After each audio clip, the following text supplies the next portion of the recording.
আজ রান্না হবে ইলিশ ভাপা। বাংলাদেশের ইলিশ এনেছি, আর তার সাথে রয়েছে হায়দ্রাবাদে পাওয়া খুব কঠিন, কিন্তু আমরা পেয়ে গেছি আজকে বাইলাক, আর এই ইলিশ মাছ। চলো, আর এটাতে কি আছে? সর্ষা, পোস্ত আর কাঁচা লঙ্কা দই দিয়ে বাটা করা হয়েছে, এটা মিক্স করা হবে এর সাথে।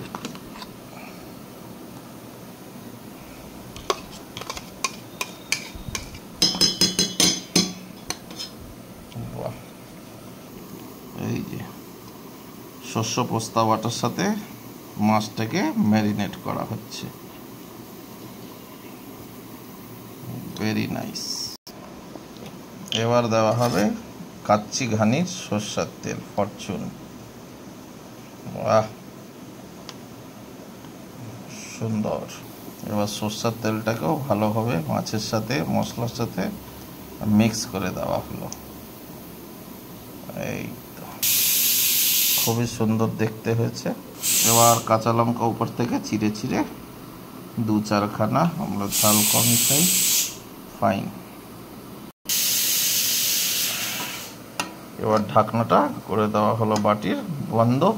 এবার যাবে এটা কড়াইতে, দেওয়া হয়েছে জল গরম করার জন্য, হয়ে গেছে গরম প্রায়। এবার এই বাটিটা দিলাম, এর উপরে বসিয়ে আধা ঘন্টা প্রায় রেখে দেওয়া হবে এইভাবে স্টিম হওয়ার জন্য। এবার কড়াই ঢাকনাটা করে দেবো বন্ধ, ছেড়ে দেবো এইভাবে। চলো, 20 মিনিট স্টিমিংয়ের পরে এটা হয়ে গেছে রেডি।